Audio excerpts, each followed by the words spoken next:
The Frog Prince by the Brothers Grimm. Hello, this is Natasha, and Prince Bertie the Frog has commanded me to tell you a story that is very close to his heart. It's all about a frog who loved a princess, but she didn't love him back because he was just a frog.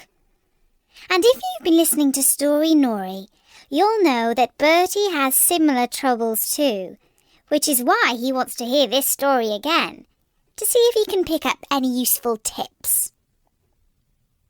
In olden times, when if you made a wish, it would always come true, there lived a king whose daughters were all beautiful, but the youngest was so beautiful that the sun itself, which has seen so much, was astonished whenever it shone in her face. Close by the king's castle lay a great dark forest, and under an old lime tree in the forest was a well. And when the day was very warm, the king's child went out into the forest and sat down by the side of the cool fountain. And when she was dull, she took a golden ball and threw it up on high and caught it.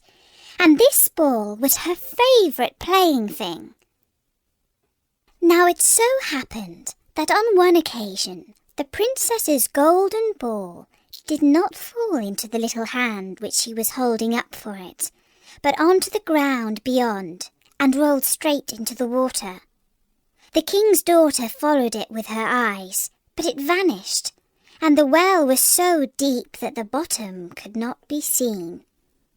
On this she began to cry, and cry louder and louder, and could not be comforted. And as she was complaining, someone said to her, "What troubles you, king's daughter? You weep so that even a stone would show pity." She looked round to the side from whence the voice came, and saw a frog stretching forth its thick, ugly head from the water. "Ah, old water splasher, is it you?" said she. "I am weeping for my golden ball, which has fallen into the well." "Be quiet, and do not weep," answered the frog. "I can help thee." "But what wilt thou give me?" "Whatever you will have, dear frog," said she. "My clothes, my pearls and jewels, and even the golden crown which I'm wearing." The frog answered, "I do not care for clothes, thy pearls and jewels, or thy golden crown. But if you will love me, and let me be thy companion and playfellow, and sit by thee at thy little table, and eat off thy little golden plate, and drink out of thy little cup, and sleep in thy bed, if thou wilt promise me this, I will go down below, and bring thee thy golden ball up again." "Oh yes," said she, "I promise thee all you wish, if you will but bring my ball back again." She, however, thought, "How silly that frog does talk. He lives in the water with the other frogs and croaks, and can be no companion to any human being." But the frog, when he had received this promise, put his head into the water and sank down, and in a short while came swimming up again with the ball in his mouth, and threw it onto the grass. The king's daughter was delighted to see her pretty plaything once more, and picked it up and ran away with it. "Wait, wait," said the frog. "Take me with thee." But what did it avail him to scream his croak, croak after her as loudly as he could? She did not listen to it, but ran home and soon forgot the poor frog, who was forced to go back into his well once more.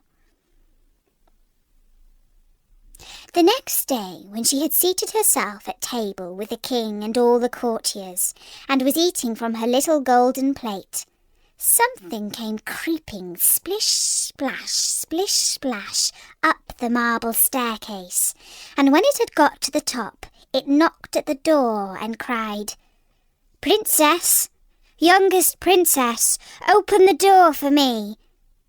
She ran to see who was outside, but when she opened the door, there sat the frog in front of it.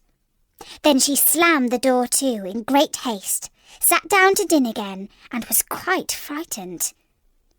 "My child, what art thou so afraid of? Is there perchance a giant outside who wants to carry thee away?" "Oh, no," replied she.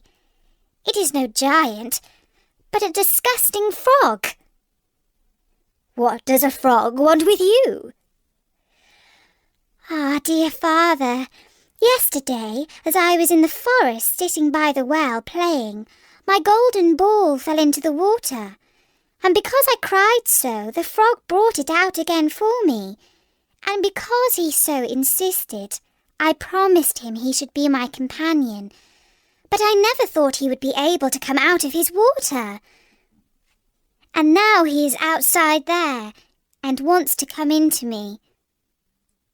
In the meantime, it knocked a second time and cried, "Princess, youngest princess, open the door for me.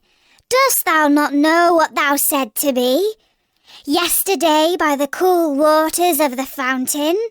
Princess, youngest princess, open the door for me." Then said the king, "That which you have promised you must do. Go and let him in."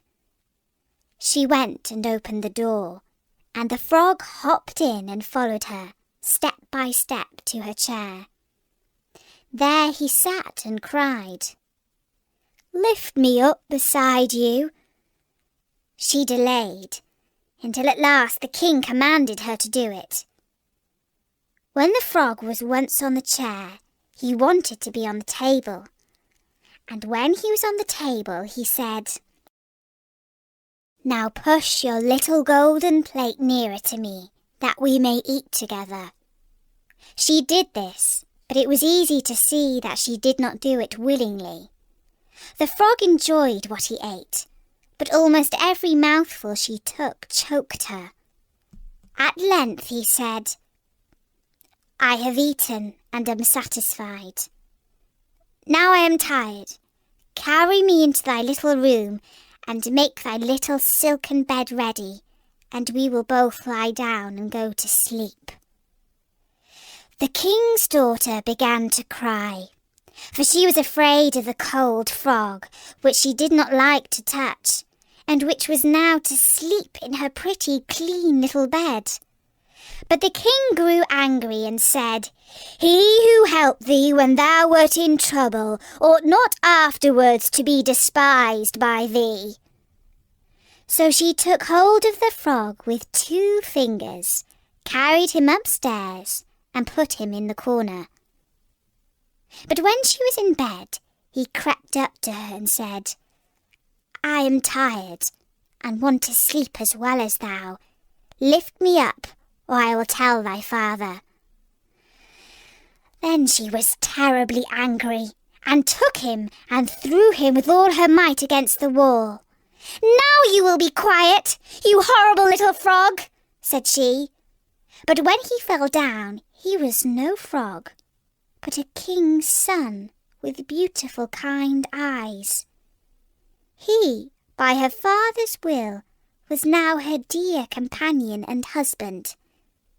Then he told her how he had been bewitched by a wicked witch, and how no one could have delivered him from the well but herself, and that tomorrow they would go together to his kingdom.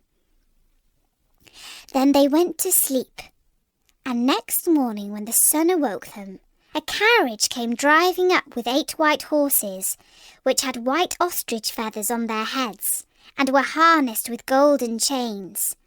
And behind stood the young king's servant, Faithful Henry. Faithful Henry had been so unhappy when his master was changed into a frog, that he had caused 3 iron bands to be laid round his heart, in case it should burst with grief and sadness. The carriage was to conduct the young king into his kingdom. Faithful Henry helped them both in, and placed himself behind again, and was full of joy because of this wonderful end to their troubles. And when they had driven a part of the way, the king's son heard a cracking behind him as if something had broken. So he turned round and cried, "Henry, the carriage is breaking." "No, master, it is not the carriage. It is a band from my heart, which was put there in my great pain when you were a frog and imprisoned in the well." Again and once again, while they were on their way, something cracked, and each time the king's son thought the carriage was breaking. But it was only the bands which were springing from the heart of the faithful Henry, because his master was set free and was happy. And that was the story, Nori, of the Frog Prince. Bertie is dreaming that something like that might happen to him one day. Perhaps the lovely Princess Beatrice will come down to the pond, and her golden ball will roll into the water and get all covered with green slime, and Bertie will clean it for her. Colin the carp, who is a rather grumpy fish, says, "Dream on, Bertie." As it happens, there are a few other stories about frogs at storynori.com, and loads of tales about princesses and magic and other things that happen in stories. There are even 1 or 2 stories about fish, and Colin thinks those are terribly romantic and exciting. So next time you're on the net, drop by at storynori.com and listen to a few. Until then, from me, Natasha, bye-bye!